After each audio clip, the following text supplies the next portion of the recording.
Hey, man, it's Dukes and Bell. It's Sports Radio 92.9 The Game. Happy holidays from Mike and I and everybody on the afternoon shift, guys. Obviously, Big O, Day took some time off Friday, and he'll be back tomorrow here on the show. But as we get ready for Christmas, I think, Mike, a lot of people's opinions are changing of the Falcons, ironically, and it's something we were just talking about with the last couple of wins. And look, yesterday against the Cardinals, that's a bad football team. They're banged up. I mean, they've got more injuries than anybody in the NFL. We talk about IR and all the stuff. But nevertheless, they found a way to get it done, and Kirk Cousins chalks up another W, and Bijan had a nice homecoming. But does this dismiss all the stuff we've been talking about? And this is something Mike and I are going to get deeper into today on the show at 2 o'clock, because as we talk about the Falcons, it's a Falcon Monday. We got a lot of other stuff, holiday stuff, weekend stuff that we'll get to. But, Mike, it feels like a lot of people are just dismissing what we focused on for so long this season as to why our record is our record, even though we've won a few games, and Kirk Cousins has went on the road 3 times now and won. Yeah, I mean, I get it. Look, first off, we say this all the time. I mean, not that it bears repeating, but I'll repeat it. They're all good guys. There's not a bad guy. Not like somebody's, a jerk on that team. They're all good dudes. But you lost 5 in a row. You lost 7 of 10. Coaching decisions, lack of execution, special teams, which again cropped up yesterday with a blocked extra point. So the same things continue. So if you got selective amnesia or you're just prisoner of the moment, this team made too many crucial mistakes, and they're coached by guys who helped to create these mistakes. The buck stops with the coaching staff. So if you somehow feel, to Carl's point, beating a depleted, bad Arizona team is, oh boy, we got a handle on it now. No dice, man. This division is so winnable. And the fact, Carl, which compounds it, is watching Carolina up the road with the second-year head coach making moves in the most winnable this division has been in the 8 years we haven't made the playoffs. No doubt. That's probably the most frustrating part for Mike and I is the whole Carolina thing, right? And you're seeing this unfold. We knew the Saints were going to be bad, but they beat the Jets yesterday. Nevertheless, Carolina's handling their business, and we haven't. Big O, what do you think, man? You think are you forgiving, by the way? Are you going to forgive after these last few weeks, or where are you at on this? No, I don't have my beer goggles on. I'm not sitting here drunk with the last couple of weeks like everybody else is, I guess. I remember sobering how bad it was the first 2/3 of this season. So what's going on right now is not going to Disneyfy or beautify anything at this point that's happened in the season. It's just if anything, maybe it infuriates me a little bit more because I wonder, why wasn't it like this to start the season? Why does it look so easy now? Why does everything look just so effortless right now? Why does it look like this offense has hit a stride that it wasn't able to hit to start the season? Like, if anything, for me, I don't see it as we got things figured out. I see it as what the hell? Why wasn't this the way it was earlier? Like, why wasn't this then? Why does it have to be now? And you start to kind of wonder, too, if it's that guys right now, I mean, there's no playoff set. There's no playoff berth they're playing for right now. So you don't question the motives or the energies of these guys right now. But, hell, you can't ask, why is it that when there's nothing on the line to play for, all of a sudden now everything starts to kind of click in place when it's another kind of desperation right now where folks aren't playing for the playoffs, they're playing for jobs. Right. So if Raheem comes back next year, if Zach Robinson, God forbid, is back next year, if all these guys are back next year, is that same sense of urgency present to start the season next year, or do we glide through the first 13 weeks next year like we did this year? And I don't want to have that happen or ask that question again. No, I'm with Oren and Carl. Look, guys, we get it. It's going to be a major, major risk to sit there and rip the Band-Aid off, Carl, and go through for the second time in the last 5 years, a new coaching search. We haven't even talked about the general manager. I think Terry's been 50-50. I think this quarterback debacle shows that maybe it's time to move on there. And Arthur Blank is probably reluctant to have to go down this road. But when you see what Ben Johnson's doing in Chicago, what Canales is doing in Charlotte, what Liam Cohen is doing in Jacksonville, and here we are spinning our wheels, I'd move on. Here's what's interesting, and I think we're going to find out a lot. This is going to sound weird because it's the end of the season, and you probably have your position on this wherever you are on the Falcons. It's Dukes and Bell, guys. We're live today, 2 o'clock. We are working Monday, Tuesday, Wednesday, Thursday's Christmas, and then Mike and I are back on the 26th. And then next week, obviously, Georgia plays on the 1st. We are working on the 2nd. So just know that we are talking about all the things that matter as we get ready to see what's going to happen in this college football playoff. The Monday night game is big. Here's why. You get blown out against the Rams team that's playing for home field advantage throughout the playoff. They're coming in playing right now, yeah. They're playing for something. If you get blown out, I think we find out a lot about this coach and this coaching staff. Do they compete? Do they get their asses whipped? Or do they just, show up? And the Rams are coming in here Monday night, and I'm saying this, and it may not change your opinion, but what it does is I think it signifies, Mike, what we've thought all along in these big games where you've got a chance to show out Monday night. Spoil the Rams' hopes a little bit in having home field advantage. They're going to the playoffs, but be a spoiler and show up. Or do you lay an egg in another big-time opportunity? And so Monday night to me is one of those indicators where you go, he is what I thought he was, or maybe they've taken a step. We're going to talk about that all week because, again, we don't play on Sunday. We play Monday night. We're going to be down at the Signia Hotel, 2 to 4, leading you into that game and all the pregame stuff. We're going to dive in more today, and we'll give you more stuff on this as far as the Falcons win. Fellas, last night, Hawks. I looked at the score, and I had to tweet it out because I was like, this can't be right. They gave up 83 points at the half, and I'm like, obviously they're not playing any defense. And then, you just said what they gave up 150 and lost? So it's the second time, I think, in NBA history that the team has given up 150 and lost. The first time being the Hawks 2 years ago versus the Pacers. The Hawks have the distinction of being the one team in NBA history to score that many points in a ball game and not win. Like, it was like, that's what I texted y'all. I was like, hey, y'all, there's 2 minutes to go in the third quarter, and the Hawks have 113 points. It's nuts. What? I mean, and the Bulls, this is a mediocre Bulls team that just scored, I think, 33 points over their season average. So we have this soundbite. If you're new to the show and you watch us, Oren hits the button, and it's our old coach, Nate McMillan, going, we didn't play defense. That's right. I mean, where is the perimeter defense? Trey was great from 3. For guys worried about Trey's shot, I brought up on Friday. He looked great. Unfortunately, Nickeil Alexander-Walker couldn't hit anything.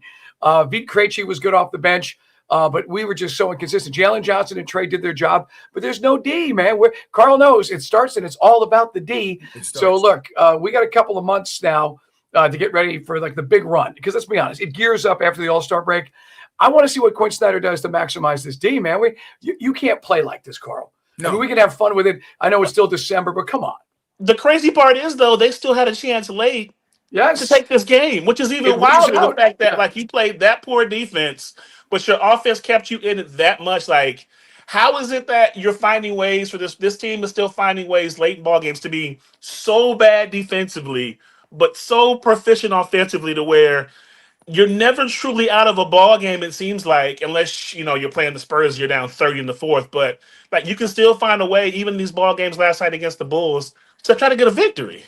Yeah, I'm starting to question Quinn Snyder. And here's the reason why, guys. Because when the Hawks weren't good a few years ago, okay, I said I can't judge them. They don't have the personnel. They don't have the team around Trey. We can't say that anymore. On a night where Jalen goes for 36 and Trey goes for 35 or whatever the hell they did, and you lose, that's coaching. And Trey last night they missed two 3-pointers with 2. They both hit 7 3-pointers last night. So that gets back to coaching. If we're going to blame Raheem, as we have, for all the inefficiencies that the Falcons have, right? And we've had now 2 seasons to evaluate that. This is a year where the Hawks are good. They have enough personnel and players and playmakers to be really good. And yet you're losing these kinds of games. Now, to Mike's point, you're going to say, and I think a lot of NBA fans will say, well, man, it's December. Oklahoma City ain't playing like that. No. The contenders, Denver's not playing like that. San Antonio's not playing like that. The Detroit Pistons aren't playing like that. I was just going to say Detroit, right. So in our conference, right. So when you start talking about, it's no big deal, I'm starting to look at Quinn Snyder and say, okay, your team is transformed. Now what are you doing as a coach to make them better on that side of the floor? And, Mike, you're right. We can't win this way. You're not going to win any series giving up 150 points a night. And in these series, by the way, and we're a long ways away from it, you guys know this, they change. All this stuff we're getting right now in the regular season, teams take that away. It gets tougher. And if you're not able to make their jobs tougher and make baskets, all of a sudden you're giving up 130 in the playoffs, you're going to get run. You're going to get swept out of the playoffs. And look, I don't know. We've seen Quinn Snyder, to Carl's point, makes a great point. We've never seen this kind of talent. We've got enough talent to be the 3 or 4 seed I believe in these. We got to add a big guy. We got to get rid of. We got to with all due respect to what Steve Coonan told us Friday. Porzingis is what he is. He's an expiring contract. He's giving me nothing. So we'll get him off the books, and maybe we get some more athleticism, some size in the front court, perhaps at the trade deadline.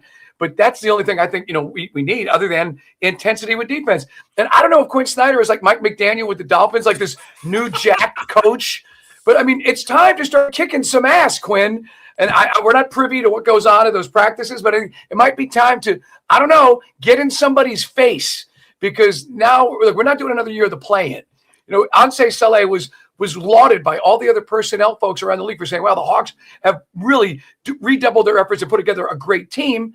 And here we are at 500. That's no bullshit. It is. It is. All right, guys. And the Hawks, by the way, they get a nice little homestand here during the Christmas break. So we'll talk more about that as well today on a big Monday on Sports Radio 92.9 The Game.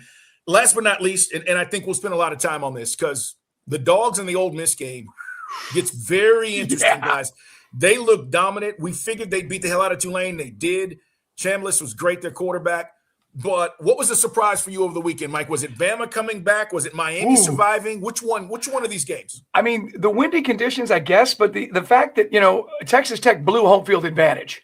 I just thought, and I know that they lost. You're talking about A&M. I'm sorry, Texas Tech. Texas A&M. We're going to see Texas Tech. They had the bye. But that's the thing with the Aggies, Carl. They just look like a fugazi. Everybody starts talking about, Marcel Reed. And then Marcel Reed, you find out he was actually boozing the night before the game. Yep. He's doing remember Quincy Carter? Remember the old days in Buckhead, Oren? That was take you back to the 90s. Oh, boy. And all of a sudden, he had to back up Corey Phillips, yeah. So it's bad enough. Johnny Football misses college game day, and then their quarterback basically misses the game with his effort. I thought that, they basically took the ball out of Carson Beck's hands, but Miami had survived and advanced and shut up some of the critics. One thing for certain, and we'll get into it, so they don't get sued for antitrust violations, we have to give the little kids a seat at the table. And other than James Madison covering when Oregon fell asleep, it was a complete waste of our time. I'd have rather seen Vandy go out there to Oregon and see Notre Dame play at Ole Miss. But I think, Carl, this is probably going to be the last time of the little kids at the Thanksgiving table sitting with the adults. Yeah, a lot of people were saying, would Texas have given them a better game? Yes. Would Notre Dame have given them a better game? Yes. Vandy, I agree with all of that. And I told you, I had no interest in all watching the James Madison game. Guys, it felt like, and I didn't watch it live, when I just saw the highlights, it felt like every play for Oregon was 50 yards or better. Like every play was an explosive play. For me, the Bama comeback, 17 points down. Oh, we talked about Bama and all this stuff last week about Kalen DeBoer, and if he loses, what happens? They win. Now, look, I'm going to tell you, I think I think they lose in this next round. That's just me. I think Indiana and Bama and the Rose Bowl is going to be interesting. But to come from behind the way they did was huge. And I thought they showed a lot of grit. And then Miami, that was a defensive, old school, again, you said it, Marcel Reed didn't play well, but man, defenses were getting off the field. Third downs were tough to convert. You win 10-3 on the road. Miami showed a little toughness. And I kept saying, when is Carson Beck going to blow this game? And he didn't. But I kept thinking he was going to, Mike. And then Ole Miss overwhelms Tulane. So we have the matchups. Kirby, as a matter of fact, speaking today, we're going to have some of that sound for you on the show because he'll be addressing this upcoming game, even though it's, a week and a half away or whatever, because they don't play until the 1st of January. But you've got some more time now to focus in on your opponent. And I told you guys this. Ole Miss, their entire offensive coaching staff is still there.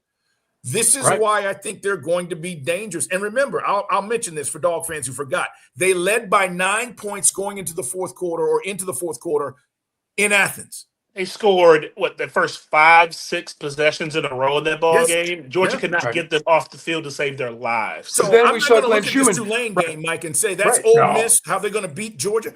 But they scored against Georgia. They showed they were able to score against Georgia. You saw continuity, synergy with the coaching staff. That's what people were worried about, to your point. Yes. And as Oren brought up, you're right. Georgia, that was sort of the rebirth of Glenn Schumann's dog defense. From that fourth quarter on, they've been a much better defense. But yeah, I think Ole Miss has certainly got the horses. They got the athletes at the skill position. They got a quarterback that has just dazzled since making the step up to this level.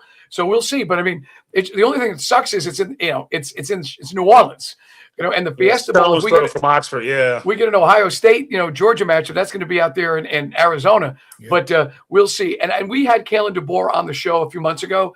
He's impressive. and there was a bit of a distraction because Michigan still hasn't hired a coach, and they're kind of channeling all that and blotting out the noise, as Saban would say, rat poison. But Kalen DeBoer and that staff, I mean, to be down in that atmosphere and come back, that's impressive. All right, man, we got a lot to get to today. We want you there every day from 2 to 6 on Sports Radio 92.9 The Game. This is our Behind the Curtain show, guys. As we said, Day, our executive producer, taking a couple of days off. He'll be back tomorrow, but we got a lot of stuff to get to today. And look, Falcon fans, we certainly want to hear from you. These 2 games in a row, we kept hearing, we want to finish strong. We want to finish strong. Okay, go beat the Rams and then finish your last week, and let's have a conversation. But I don't even know if that changes your opinion. We're going to talk about that and much more today starting at 2, man. Thanks, guys, for being here. We appreciate it. It's Dukes and Bell.